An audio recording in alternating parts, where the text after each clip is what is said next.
Hi guys, my name is Mr. Kaushal and I'm currently working as a legal intern with a Lexington company, and today I will talk about the concept of mens rea and actus rea in the commission of a crime. So basically, what is a crime? A crime is a moral wrong committed against the society as a whole. It disturbs the peace and some crimes may cause widespread panic and disruption of normal activities in a community. So basically, mens rea and actus rea are two essentials of any crime and are the principles used in the most common law countries.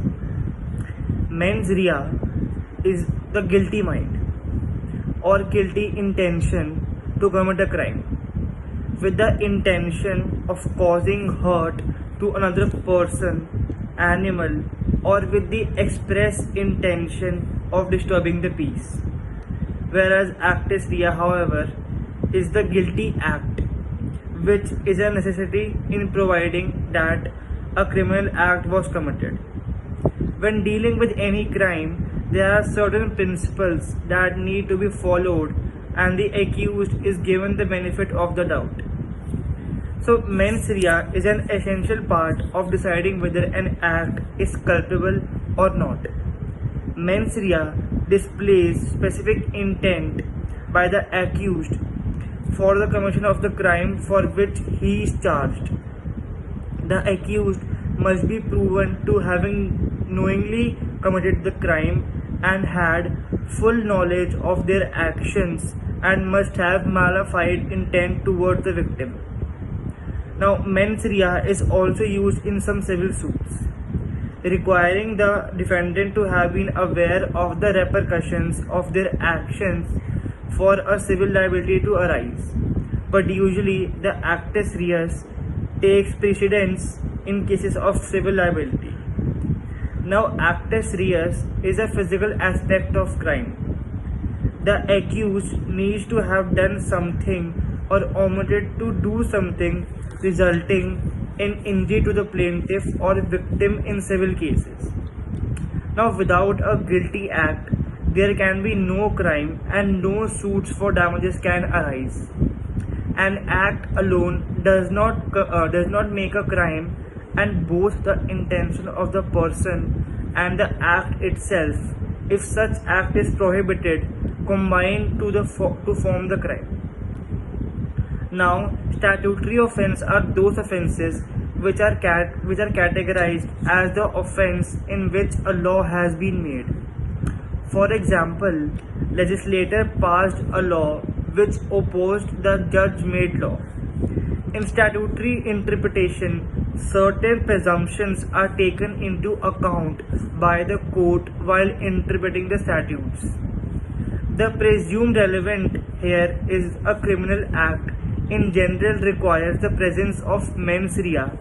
Almost all crimes that exist independently of any statute require for their commission some blameworthy state of mind on the part of the actor.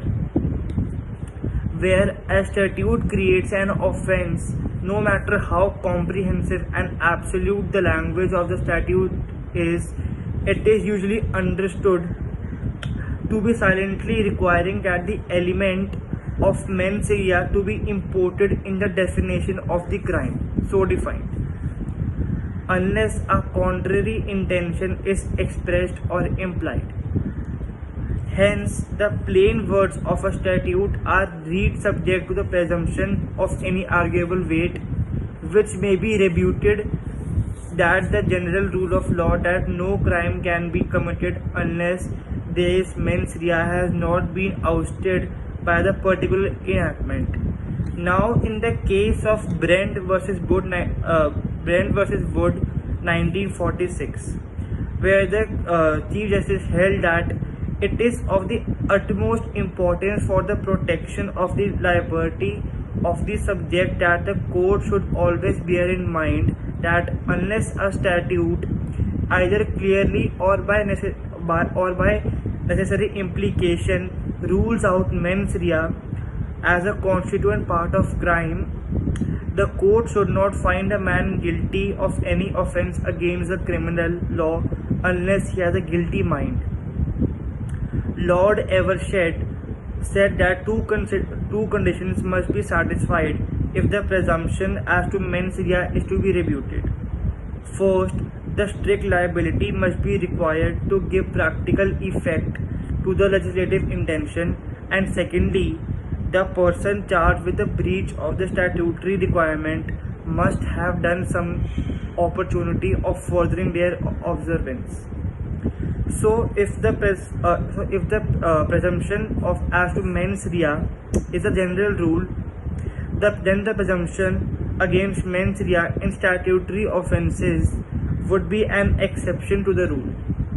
In such a case, the presumption of mens rea in statutory offences would in turn to be an exception to that exception.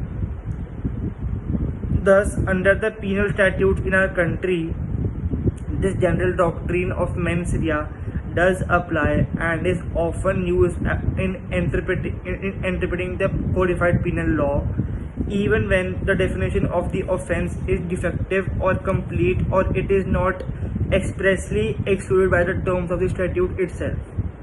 However, with regard to the prohibitory statutes, which are really not criminal but which are made penal in the interest of public, prosecution need only to prove that the prohibited act and not mens rea. It has been asserted that mens rea must be proved in order to obtain a conviction. It may be assumed that majority of crimes are mens rea offence, and this would be true in respect of major offences like murder, rape and theft. Thank you.